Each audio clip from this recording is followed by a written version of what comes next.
Damn, that last loading screen really took its time, huh? I mean, how long has it even... Oh my god, has it really been 2 years since the last Vegan BioShock video? Sorry about that, everyone. You'll probably want a refresher, I imagine. You know, honestly, I could probably use a refresher too. Let's, Alright, just gotta... Okay. If you give most people a bag of chips, they'll dig in without a second thought. God, I hate the sound of my own voice. Give a bag of chips. There are like so many jokes in those videos where I have no idea what I was trying to convey. Anyway, so far we've been forced into 13 non-vegan actions.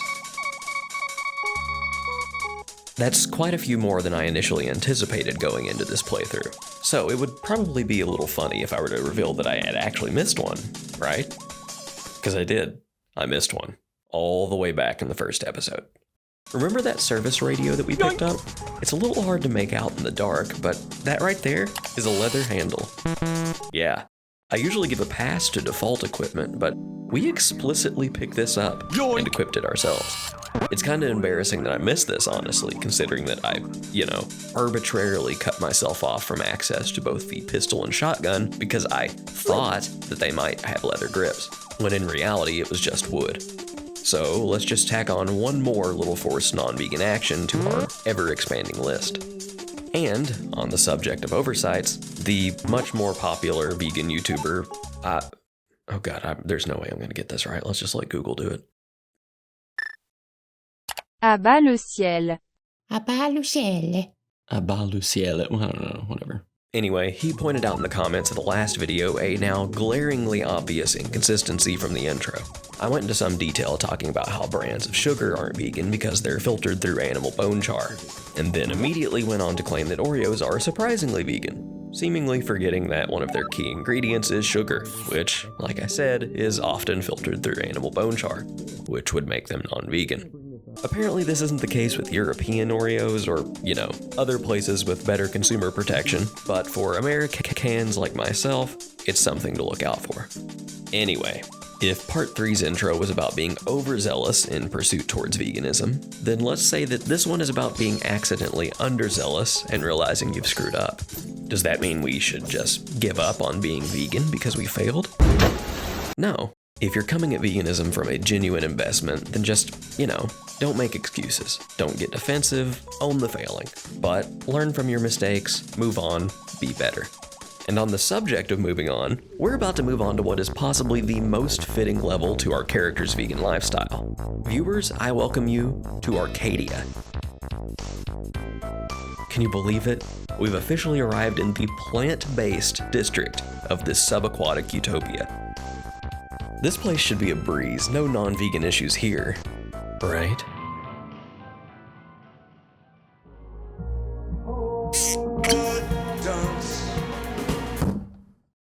Arriving in Arcadia, Atlas whines over the radio about his dead family and how we are gonna find Andrew Ryan to help him get revenge. We'll find the bastard. We'll find him and we'll tear his heart out. Listen, buddy, I feel bad for you. Can't imagine it's particularly fun seeing your wife and kids get exploded like that. But last time I checked, those were your wife and kids. I don't really have any stake in this fight. If there's any revenge I'm getting in on, it's gonna be against that Fontaine dude for what he put all those fish through. Ryan cuts in, calls me a Hun and a parasite. Atlas rebukes, saying he's gonna send me straight up to Ryan's house to kill him. Fellas, let's roll it back here for a second. You see, I've got this nice little cabinet here labeled My Fucking Problems. And I've been digging through it for a few minutes, but I can't find any hint of all this shit you guys are arguing about.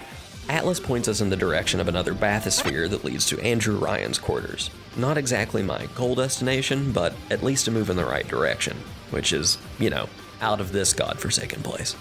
On the way over, I find some kerosene, which is now an object we can pick up for some reason. Let me use this kerosene as an opportunity to mention a fun historical veganism tidbit. Did you know that not only is kerosene vegan, but that its invention inadvertently disrupted a horrifically non-vegan industry? Yeah, whaling. You see, prior to kerosene coming onto the scene, many manufacturing processes, lamp oil in particular, required whale oil, which was extracted by, I mean, just killing enormous quantities of whales. Kerosene, on the other hand, is made from distillation of crude oil, which, I mean, I'm not making an argument for the use of fossil fuels. We as a society should be getting off that shit. But I will argue it's a preferable alternative historically to, the complete annihilation of all cetaceans on planet Earth. Also, before anyone here tries to get cheeky and say, actually, oil is made from dinosaurs. How many fucking dinosaurs do you think there were? Most crude oil is going to be like decomposed algae, bacteria, phytoplankton. That's one of those arguments that purposefully makes veganism seem so monumental of an undertaking that it's just not worth the effort, which I think is a counterproductive mindset. Anyway, kerosene thing. By the 1860s, with widespread use of kerosene as a fuel, which was way cheaper, didn't spoil, and didn't smell like rotting whale carcass, whale oil fell out of vogue. Not for moral or ethical reasons, I might add. People at the time, by and large, didn't really seem to care that much about the well-being of whales. This came down almost purely to economic factors. But yeah, a neat historical example of technological advances serving the plight of animals, rather than, the usual.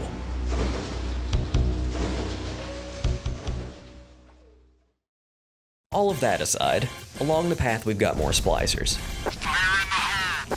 You may think that what I just did there was kinda unethical, shooting a guy while his back was turned. But don't worry, he didn't die. He teleported. You see, this is the point in the game where we start running into splicers who are much more flagrant with their slug juice-fueled superhuman abilities. This is our first Houdini splicer, a variety of whom can hoof around in these little clouds of smoke and throw fireballs. I gotta say, I enjoy the way that this game introduces new enemies by showcasing their abilities a few times and hyping them up. It's cute. We follow the signs of this new threat down a hall and find a battery, which, dude, so much of the footage I have here is me forgetting to pause the OBS recording while I search Google on another monitor. So batteries.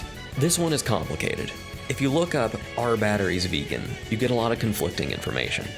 The outright answer is no. Gelatin is seemingly always used in the manufacturing process. But I find some sources claiming that this isn't always the case or that it doesn't apply to certain varieties of battery.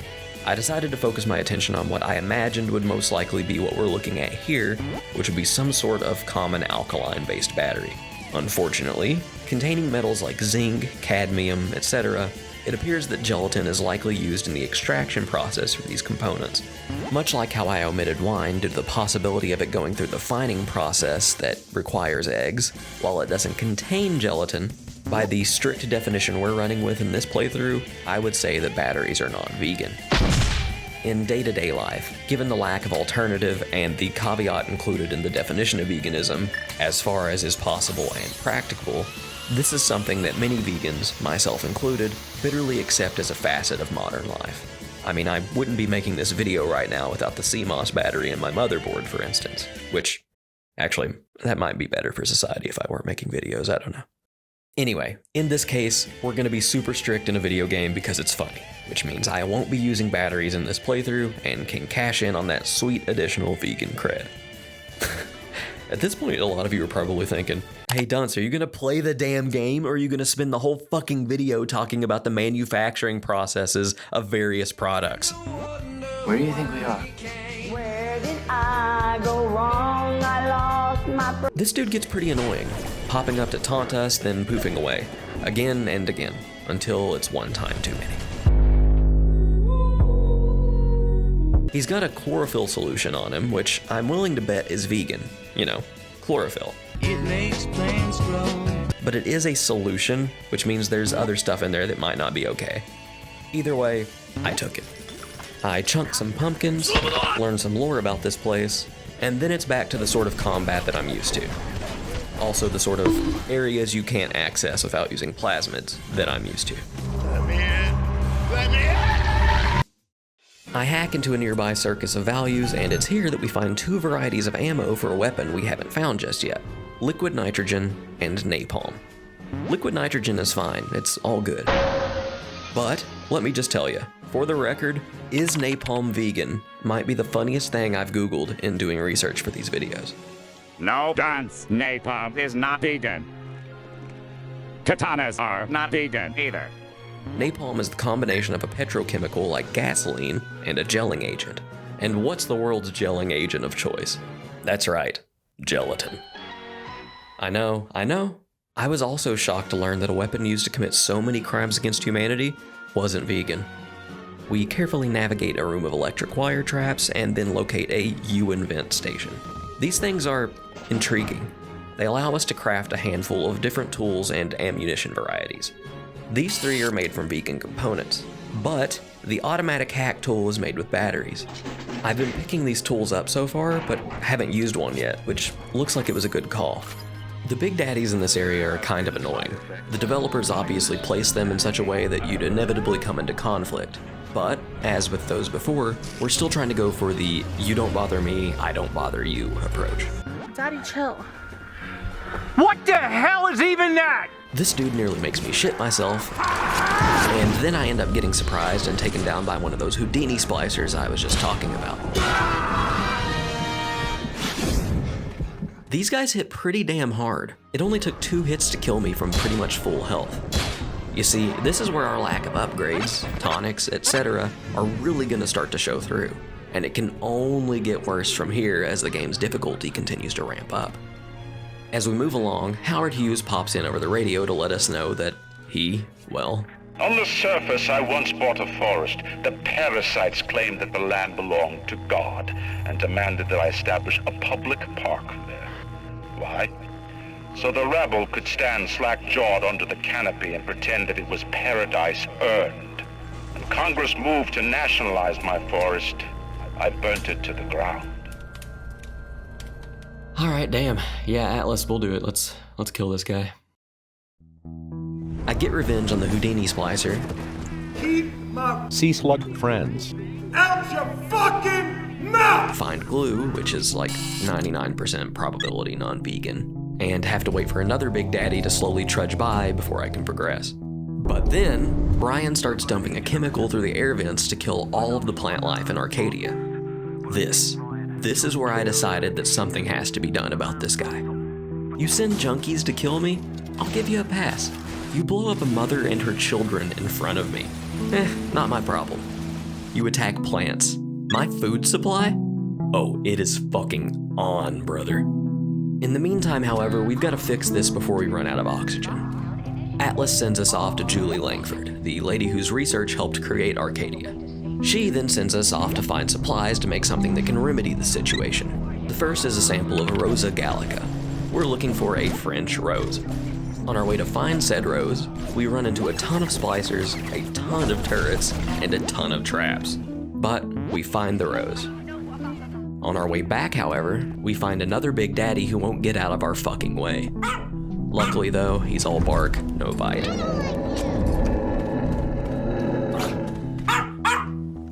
We hand over the rose and Dr. Langford lets us into her lab.